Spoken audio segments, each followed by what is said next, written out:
bayarin pasien. Ibu kenapa ibu nahan pasien? Nengok cuman pulang nggak bisa. Kenapa nggak boleh pulang? Itu karena administrasi sih dok. Enggak, logikanya gini, kalau administrasi, apakah dengan pasien tidak pulang lantas rumah sakit jadi lunas? Paling itu ke manajemennya pak. Manajemennya mana? Manajemennya lagi udah pulang pak. Nah, jadi siapa di sini? Kenapa? Siapa di sini sekarang yang bertanggung jawab? Yang bertanggung jawab. Ya di sini siapa yang pimpinannya siapa sekarang? Dokter Helena. Saya salahin dia ya. Saya salahin dia kenapa dia tidak ikut BPJS, gitu loh. Saya salahin dia loh. Padahal berpenghasilan tetap. Artinya tiap bulan 2,5 juta, 3 juta, 4 juta bisa kirim ke istrinya. Tapi tidak mau bayar BPJS. Saya salahin loh. Salahin dia. Jelas dia salah. Sebagai kepala keluarga dia tidak bertanggung jawab terhadap istrinya. Sebagai kepala keluarga, gitu loh. Karena bukan kategori orang nganggur, bukan kategori orang miskin banget, bukan, gitu loh.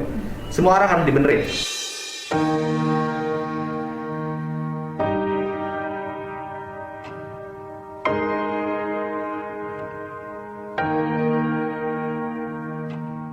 Sekarang juga saya ingin benerin rumah sakit.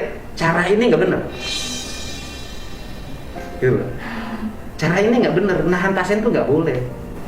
Kita tolong tahu ya pak ya, soalnya kan siapa sekarang manajernya di sini? Manajer. Dulu kan saya pernah datang ke rumah sakit ini, Ya. karena di sini ada yang nipu, mencatut nama saya minta duit ke rumah sakit, ya kan? Saya datang ke sini untuk meluruskan, itu nggak benar. Nah sekarang pimpinan manajemennya siapa? Saya mau bayar kok, yang 10 juta. Cuman saya pengen ketemu dengan manajemennya.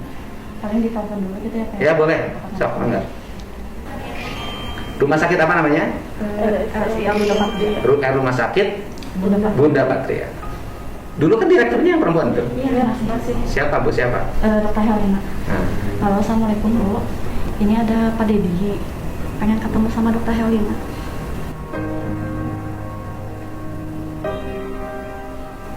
Ibu Iya, Dokter Helenanya ada? Kan bisa ditelepon. Iya bu, iya. Ya.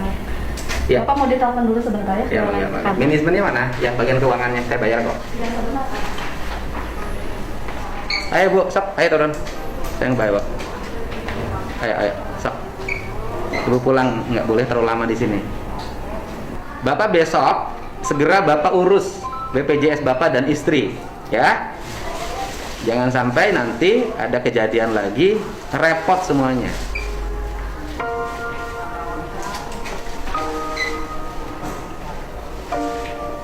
Itu Pak Lurah.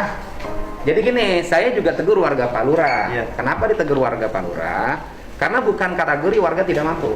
Warga yang berpenghasilan dalam setiap bulan punya pekerjaan. Kenapa orang tidak punya pekerjaan tidak mau bayar BPJS? Ada kayak ya? Ini Pak. Nah.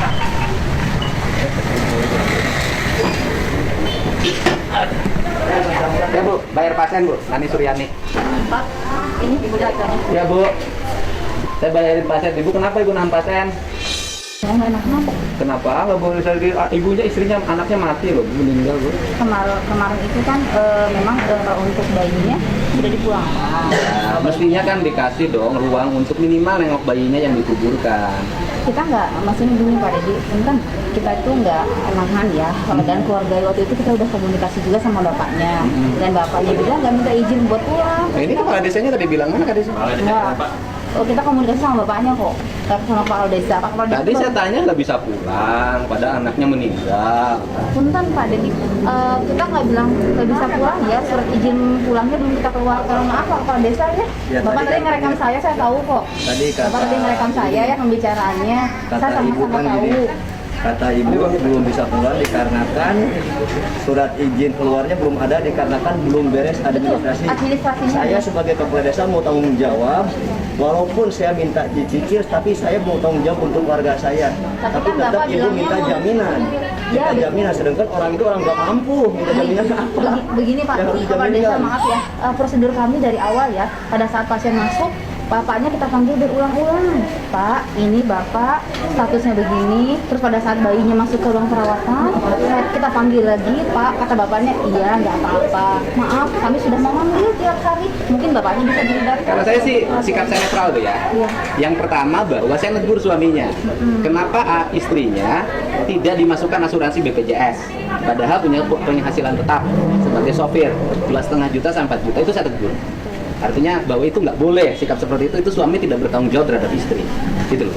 Tapi saya juga komplain pada rumah sakit, kenapa tidak diizinkan pulang, gitu kan, harus minta jaminan BPKB segala macam, padahal desa kan sudah jamin, gitu loh. Kalau susah-susah amat pasti saya bantu kok kalau di sini. Nggak elok lah, masa orang lagi susah ditambah susah.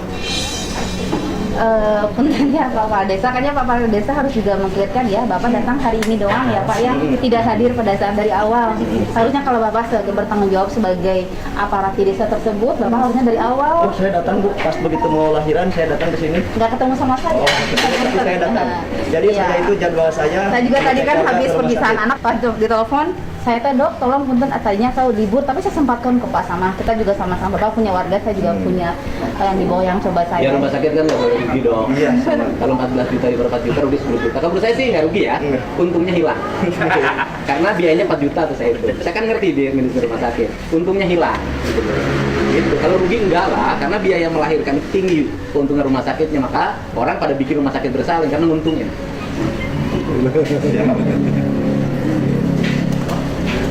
Tapi nanti nggak boleh lagi lah ada pasien yang ditahan, nggak boleh pulang karena selama tinggal di rumah sakit biayanya tambah. Kalau untuk kemarin Pak, punten ya Pak. Kalau saya sih sederhana logikanya Bu. Jadi gini logikanya, kalau ada bayi yang lahir dari seorang ibu, kemudian suaminya tidak punya kemampuan membayar, ibunya harus pulang. Bayinya harus pulang, yang ditahan harus suaminya. Gitu ya. Iya dong. Yang ditahan harus suaminya, karena suamilah yang bertanggung jawab terhadap kehamilan dan kelahiran istrinya. Ya mungkin nanti. Jadi dia yang bersalah. Jadi kalau yang mau ditahan masukin ruang isolasi itu suaminya. Kalau istrinya menderitanya dua Bu, udah hamil, udah melahirkan, udah nggak bisa pulang, suaminya enak-enak. Iya. Itu logika saya gitu. Bu, udah berapa sisanya? Ya udah.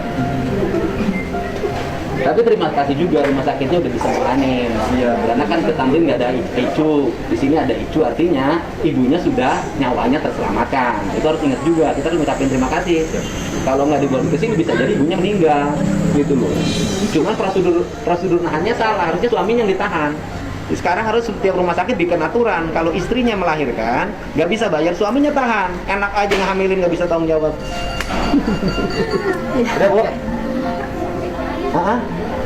Nggak apa-apa Bu, saya jangan dicas semuanya, nggak ada lagi duitnya. Udah ya, kasih. Mana suaminya? Nah, udah, ya, nih udah lunas.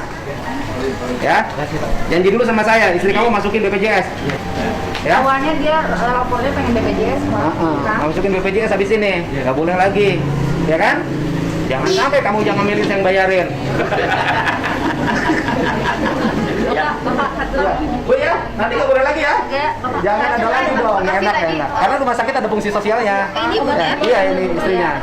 Gitu. Nanti yang ditahan suaminya aja. Ya Bu, makasih Bu. Mohon.